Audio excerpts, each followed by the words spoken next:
ఇక ఇది పక్కన పెడితే తెలంగాణ పేపర్ చదువుదాం. రైతుల కష్టాలు చూస్తుంటే కన్నీళ్లు వస్తున్నాయి. నేనే వస్తా, కాళేశ్వరం సంగతి ప్రతి ఇంటికి చెప్తా. నిన్న నిజంగా కేసీఆర్ వస్తా అంటే తెలంగాణ ధైర్యం నడిచి వచ్చినట్టు అనిపిస్తా. కేసీఆరే. ఒకవేళ కేసీఆర్ అవినీతి చేస్తే ఆ అవినీతిని బయటపెట్టి కేసీఆర్ శిక్ష పడాలి, ఆ శిక్ష వేయండి.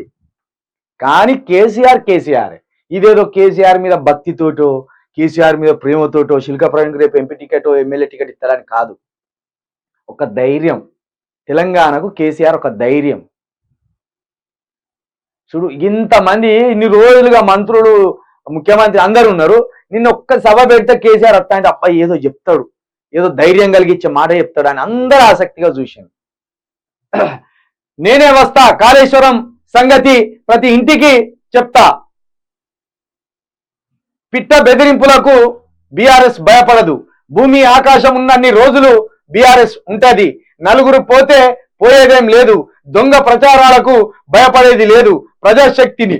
ప్రజాశక్తిని కూడగడతాం. పచ్చ మీడియాకు కేసీఆర్ హెచ్చరిక. అసెంబ్లీ ఎన్నికల్లో ఓటమి తర్వాత బీఆర్ఎస్ పార్టీపై జరుగుతున్న ప్రచారానికి కేసీఆర్ ఫుల్ స్టాప్ పెట్టారు. తాము రాష్ట్రం కోసం బయలుదేరిన నాడు మాగాలో పుట్టింది పుబ్బలో పోతుందని అన్నారని, కానీ పుబ్బలో పోతుందని వల్ల వీపులే పగిలినాయన్నారు. తెలంగాణ ఉన్నన్నాళ్ళు భూమి ఆకాశం ఉన్నన్ని రోజులు గులాబీ జెండా ఉంటుందని చెప్పారు. భూమి ఆకాశం ఉన్నన్ని రోజులు అంటే భూమికి అంతం లేదు, ఆకాశానికి అంతం లేదు. గట్లనే కేసీఆర్ కు కూడా అంతం లేదు, కేసీఆర్ పార్టీకి కూడా అంతం లేదు. కేసీఆర్ కి భౌతికంగా అంతం ఉండొచ్చు, కానీ కేసీఆర్ అనే పేరుకే అంతం లేదు. అంబేద్కర్ గారు భౌతికంగా మన మధ్య లేకపోయినా అంబేద్కర్ గారు అనేది ఈ దేశంలో ఎప్పుడు గాలి వీచినట్టు వీస్తాడు. ఇట్లా గాలి లేకపోతే ఎట్లయితే మన ప్రాణం గిట్లా గాలిలో కలిసిపోతుందో, అంబేద్కర్ గారు ఇచ్చిన హక్కులు, అంబేద్కర్ గారు ప్రసాదించిన హక్కులు లేకపోతే మనం బతికున్నా వృధానే. గట్లనే తెలంగాణలో కేసీఆర్ కీర్తి కూడా, కేసీఆర్ పనులు కూడా, కేసీఆర్ అనే పేరు కూడా చిరస్థాయిగా నిలిచిపోతుంది. దానికి అంతం అనేదే లేదు. ఇక కాళేశ్వరం దగ్గరికి నేనే వస్తా అంటాను కదా, ఇక వచ్చినాక చెప్తారు ఆయన కథ. ఇక ఒక్కొక్కరిని బేజాఫ్రై చేసి ఇడిచిపెడతారు. అదే ఇప్పుడు టీవీలోకి వస్తాడు, ఇక ఒక్కొక్కరికి మొత్తం మైండ్ ఇట్లా మొత్తం డీప్ ఫ్రై చేసినట్టు చేస్తాడు. ఇక తెల్లారి నుండి ఒక్కొక్కరిని పీజులు అవుట్ అయిపోతాయి.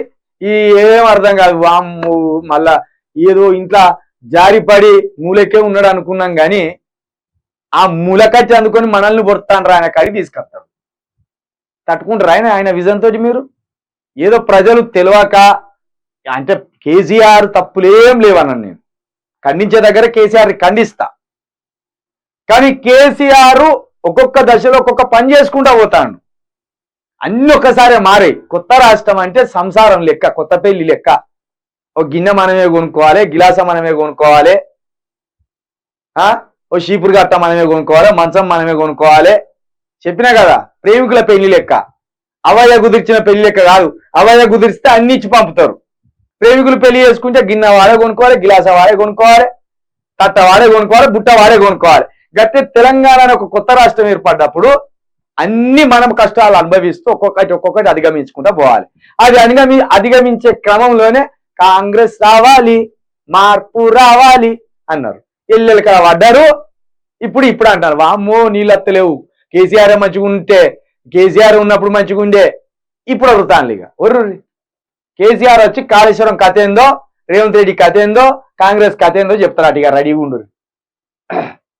ఇక్కడ ఏమంటాడు కేసీఆర్, నీళ్లు కాళేశ్వరం పుణ్యం కాదా, కట్క బంద్ చేసినట్టు కరెంటు మాయమవుతుండేది, నన్ను బదం చేయాలని చిల్లర ప్రయత్నాలు, సమైక్య పాలకుల కంటే దారుణంగా పరిస్థితి, కరీంనగర్ కథనబేరిలో కేసీఆర్ ఎమోషనల్ స్పీచ్. నిజంగానే అసలు ఎంత దారుణం అంటే, ఆంధ్ర నాయకులైన కేసీఆర్ గౌరవించింది, కేసీఆర్ పోరాటాన్ని గౌరవించాను, కేసీఆర్ నిలకడను గౌరవించింది, కేసీఆర్ మొండితనంగా తన రాష్ట్రం తనకు కావాలంటానని ఆనాడు అందరూ వద్దు కలిసి ఉంటాం, నువ్వు ఎందుకు ఇట్లా చెప్తాను అని అన్నారు. కానీ కేసీఆర్ గింత తులనాడి, కేసీఆర్ని అవహేళన చేసి, కేసీఆర్ నీచుడని ఇట్లా అనలే.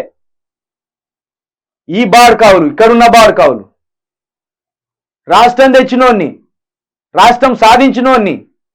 ఎందుకని మాట అంటే మీ ఇంట్లో సొమ్ము తిన్నారా ఏమన్నా? కేసీఆర్ మీ ఇంట్లో సొమ్ము గుంజుక తిన్నాడా? ఏం మాటలు మాట్లాడుతున్నా ఆయనను? ఆయన కుటుంబాన్ని, ఆయనను, ఆయన తినే తిండిని, ఆయన తాగే మందును, అన్నిటినీ, ఆయన రూపాన్ని గింత గింత చులకన చేసిన ఒక మనిషిని. రాజకీయం అంటే ఏంటిది?